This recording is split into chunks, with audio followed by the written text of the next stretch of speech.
Hi everybody, this is MaDonna, and it is our second or third class now, and we're working on the Vintage December, and that is the pattern that we're using from Amanda Niederhauser. Wow, I'm just having a brain stumble there, but welcome. And today I'm going to talk about how I labeled my fabrics and actually starting to cut fabrics, okay? So I went through my fabrics and I spent actually more time on this than I thought I was going to have to, but I want it to be how I want it to be. And so sometimes that process takes me a little longer, and I decided to do something, and I made a copy of my pattern because I wanted to see it in black and white. The red just kept throwing me and I was having a hard time visualizing because I'm going with greens and blacks and golds, and so totally a different feel. And I know that some of you are going with a different feel. So the first thing I do is just make a copy of it in black and white, and you'll be so much happier. So I knew that I wanted in my copy, or in my photos, and hopefully we can see this, that that circle, that wreath that goes around there, that it could be in gold.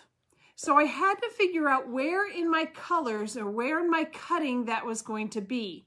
So it is actually considered green B. So dark green B is going to be my gold fabric. Okay, so if I look at my cutting instructions, I need 5 charm squares for that. 5-inch charm squares for that. Then I'm going to subcut, so that means I'm going to cut it smaller now, into 25 2.5-inch squares. So I've got laid out on the table all of my fabrics and where I want them to go, and I'm going to go over it with you real quick, okay? So the first one I have is what I would consider my light green. So light green A, which is part of the checkerboard, which is going to be going across the whole quilt there. That is fabric A. Dark green is actually my gold, and I needed 5 charm squares there to get 25 2.5-inch. Large floral green is actually C, and that's also going to be part of the checkerboard. Fabric D is actually part of the outside border. So that's those little bitty squares in this outside portion right here. So it's right in there. Those pieces right there are the dark green. So I'm actually going to need 8 2.5-inch squares for that. Then it became trickier for me because the next part of this we're doing half square triangles with. So from those half square triangles, I needed 8 total reds. And I'm saying that reds, but it's not going to be for my quilt. I'm going to have red and green. Ay, MaDonna, you're confusing us. I had to use my charm squares, and I needed to make sure that I had enough color. So I went through and picked out darks, because this portion, we're making the flying geese, which is this part down here. You can see it's going to be with my background, so it's going to be a light and a dark together. So I want to make sure that I have enough contrast in that. So I picked out 4 blacks and 4 greens with blacks. So you can see they're pretty dark, all of them. And this way I get the fish in there too. And those are going to be part of the points in the wreath, okay? So each one of these is going to be divided up into the blocks outside here.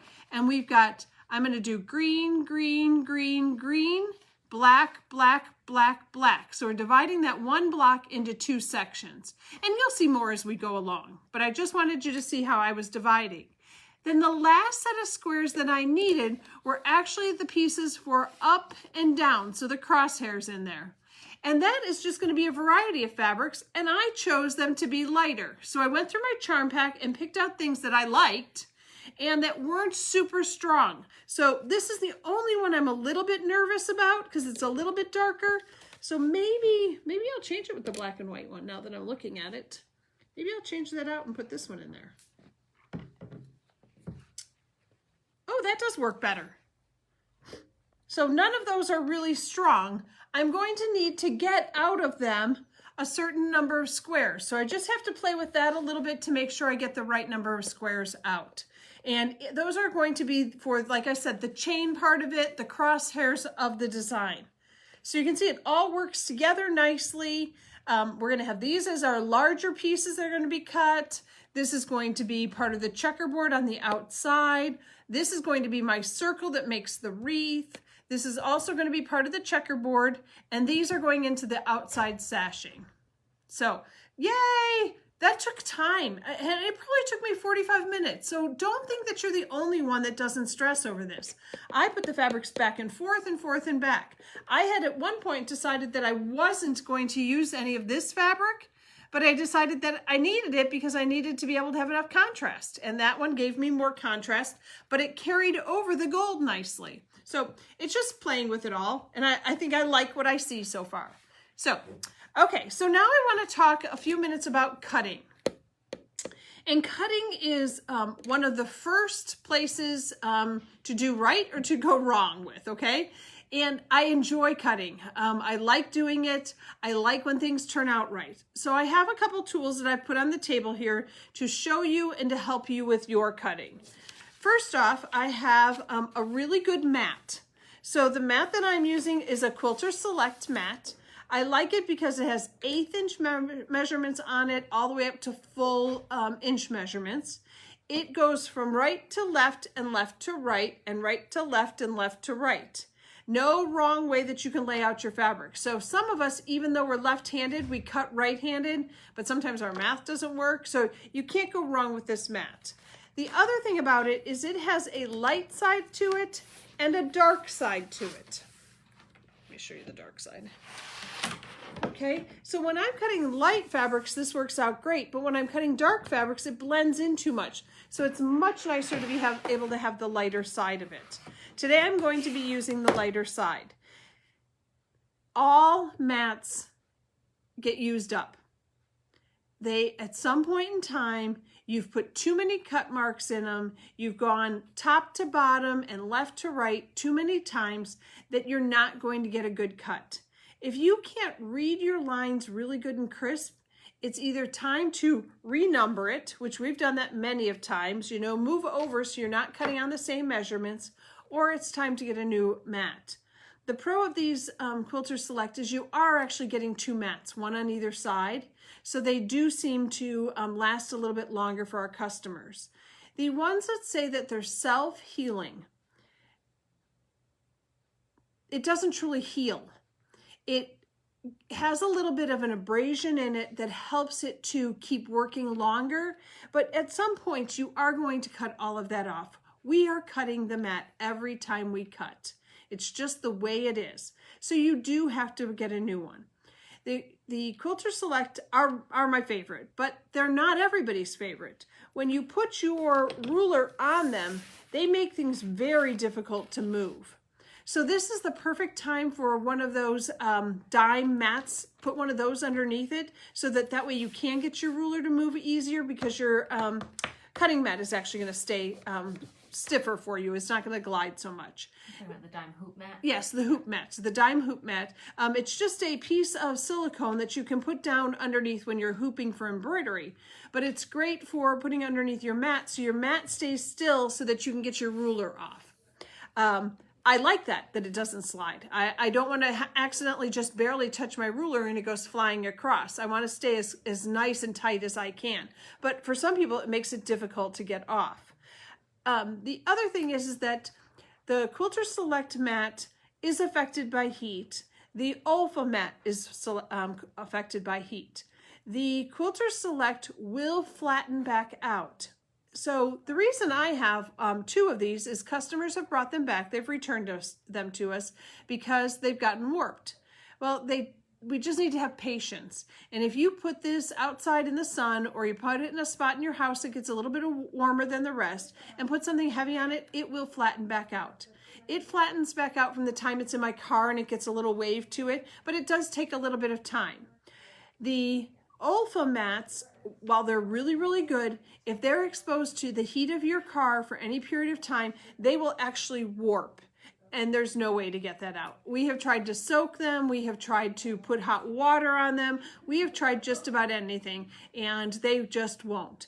They do become really good bag bottoms. So if you make a chubby charmer and you need something to put at the bottom, you can cut that down and use it for that. I have been known to cut off the section that is good and just use that mat.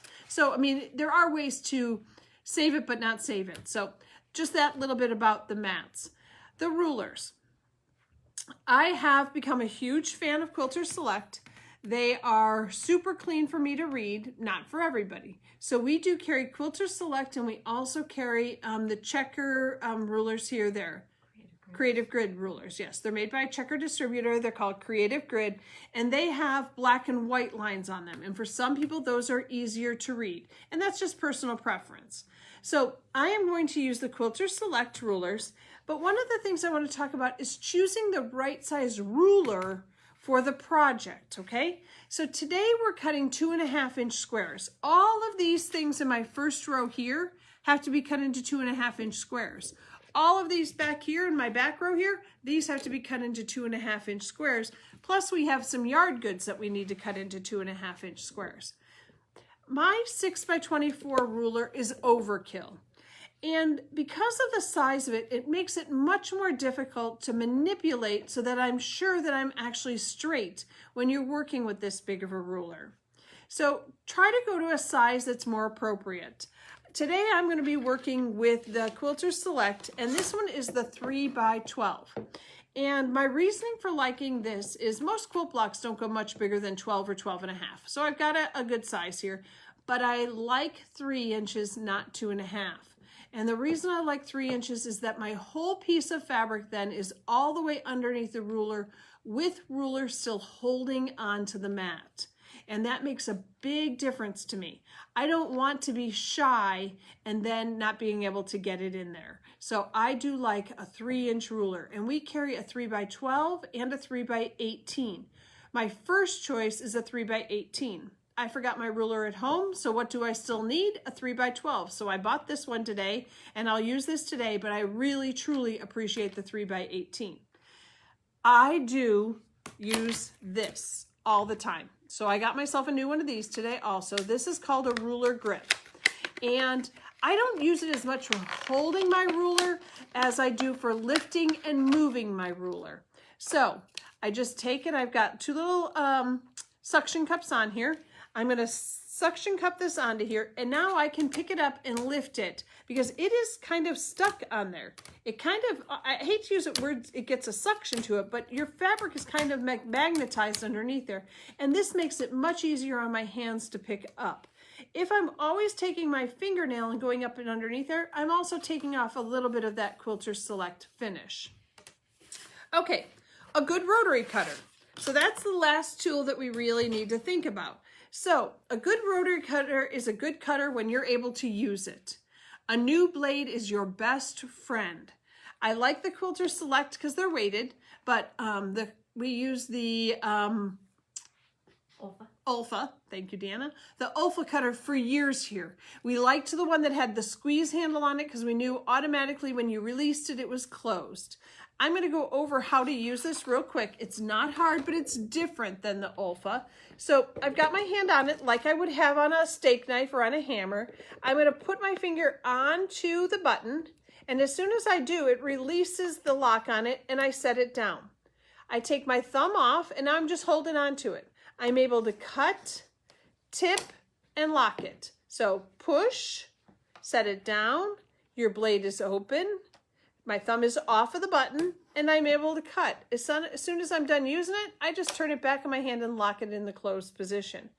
If I'm cutting something that's much thicker, like polar fleece or something like that, I'll put my finger on here, I'll tilt it down, but then I can just roll my hand forward a little bit, and now I have more blade exposed. And I can go all the way until I hear another click right there. It's in another locked position, so you can't just close it by tapping. You do have to push the button to get it into the locked position then. So this is the Quilter Select. So here we go. We're going to talk about cutting. I do not sit and cut. I stand and cut. And I have a reason for this, and I will tell you if you're going to sit how to do it better in a second. Okay, well, maybe I'll start with sitting first since I'm already sitting. Okay. So I know that these need to be cut into 2.5-inch squares. I'm going to lay this out, and I'm going to straighten it onto lines on my mat. These are 5-inch squares, and you can see even with that little bit of perforation on it. Can you see that well enough, or should I flip it over, Deanna? Is it better if it's the wrong side? No, it's better if it's this side. I just gotta zoom in so they can see just the mat now. Okay, so I'm right there. I've lined it up on my mat lines as best as I can. I'm gonna take my ruler, and I'm gonna set it at the 2.5-inch mark, and I'm using my ruler as my guide. I set it down, and I set it down with the front being aligned, and then I walk it to the back, and then I'm just gonna barely, I'm not holding on to it, I'm just barely moving it to line it up where I need to. Now, if I'm in this sitting position, when I go to use my cutter, what happens is my shoulder has to come up, and I'm way over here cutting on the side. I am going to change my whole thought process on this and try to find a table that's lower than me. I want to still be able to bend over and see where I'm at. So, a couple ways to do that is to get yourself a small cutting surface that you can, that you can set up on the side that's down, so that way you're still up here doing it. But up here, everything gets moved, and I can't really see over my ruler to know exactly where I'm at.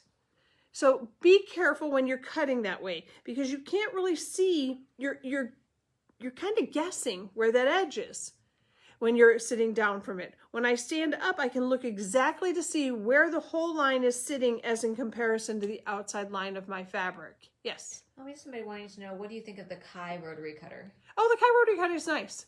It is nice. And you have to, whatever works for you. Okay, we really like these, and our customers have started changing to them, but they're all good. You know, it's just what you like. The best thing is change the blade. The more often you change your blade, the happier you're going to be. And I'm the victim of it. I do the same thing. I try to push it one more day, and then I wind up cutting. So the other thing I really want to be clear about is cutting away from yourself. Okay, you should not ever be pulling the blade back towards you. And I'm going to use that, and then I'm going to say one instance where I find that I might is when I have a ruler that's too small and I need to have that ruler. Okay, so I'm going to just pretend here. If I have the ruler all the way up here at the end like this, so it's at the top edge, I have no place to start to get a running start. Okay, I have to start right on there. So I will set it down and into my ruler and just pull back that 1/4 inch and then go forward. But the majority of the time, I don't want to be starting with my ruler edge at the edge of my fabric.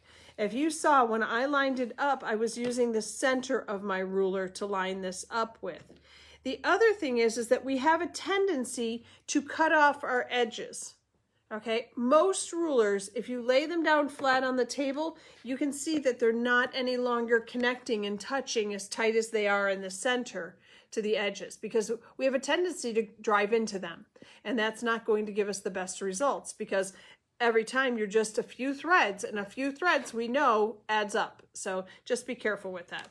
Okay, so I'm going to show you how I cut this. So I'm going to take my ruler, and I love my handle, like I said. I'm going to line it up on my fabric. So I'm looking to see that I'm square on this edge and square on this edge. If it moves off of my mat edge, the straightness, I don't care. My ruler is what is holding it and protecting it in place. So I am actually going to stand up and move my chair out of the way. And then I'm going to watch body position. So my hip is lined up with my ruler so that my arm can cut straight. When I'm over here, my arm has to cut with an angle, and I'm always pushing the ruler. If I'm here, I can put my hand on my ruler, and with the handle in it, you can put your hand right on that handle. I make sure that all of my fingers are on the ruler. Sometimes I'll use my pinky as a brace on the mat so it won't slide, but I know I only have a single layer of fabric here. So I'm just going to check again, check again, check again, so that I know I'm square, because I'd rather measure twice and cut once, and I'm at 2.5 inches. I'm going to open my cutter. I'm going to come back past it. So I'm a good 1.5 inches behind my fabric so that I can get a nice running start, and then I'm going to go ahead and cut. Now, I went pretty slow that time so that everybody could see me cut, but typically I go pretty quick. The quicker you go, the more accurate of a cut you're going to have because the blade doesn't have time to push it. So we've all cut bread. And you know when you start off on bread, you want to be nice to it and you're going slow and you keep smushing it and smushing it. If you can go a little bit quicker and a little almost lighter, I hate to say that you don't need as much force when you go quicker. You're going to get a better cut to that piece of bread.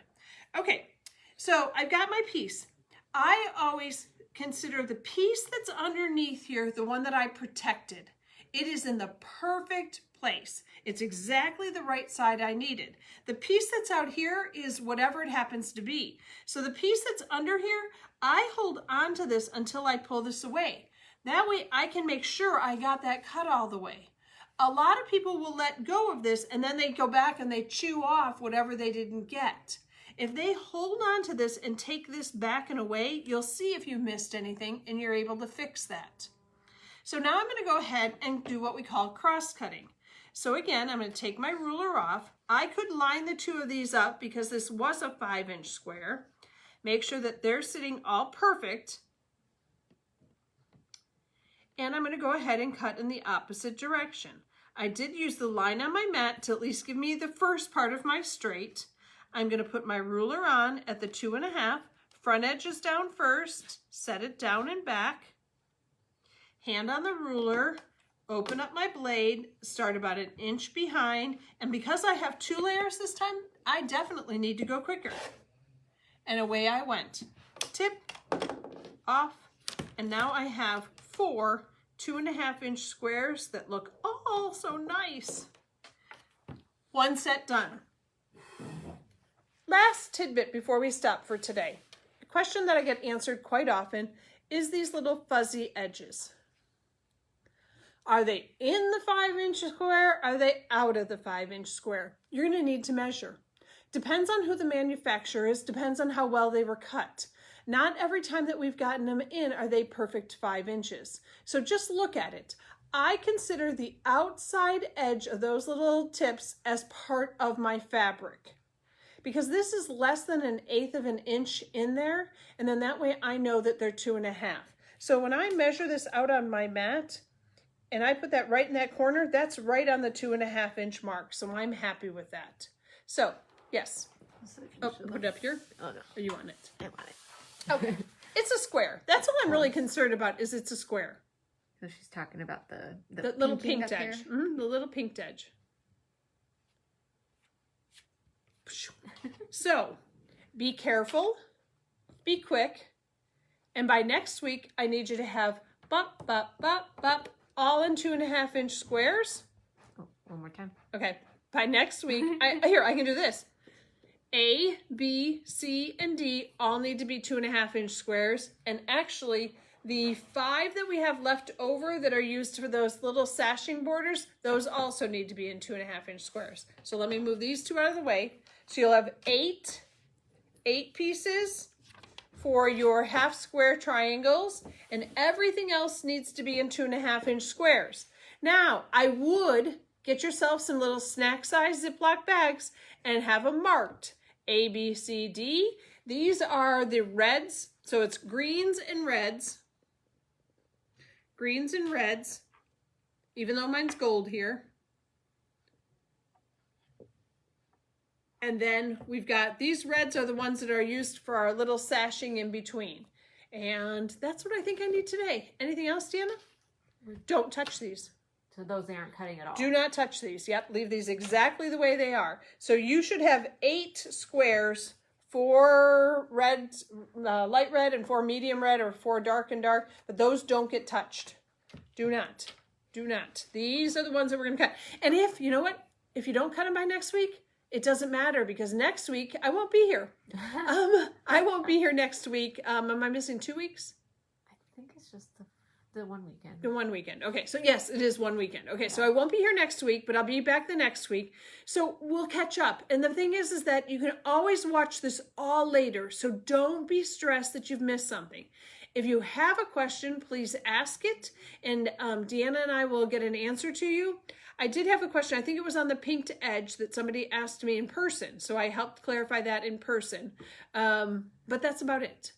And let them know where they can find these videos. These videos are both on Facebook, and then after they're on Facebook, they get posted to YouTube, and you can watch them over and over again. And I hope that cutting has gotten a little bit simpler for you today. Next week or the following week when we meet, also have a pencil with you, and we'll talk about pencils when I see you the next time. Quilt show this weekend. If you're in Mason, you want to go to the fairgrounds, that's this weekend, and that's all for now. Everybody have a great week, and don't forget to look at your brown bag mystery, and remember, this is the place you want to be. Have a great week. Bye now.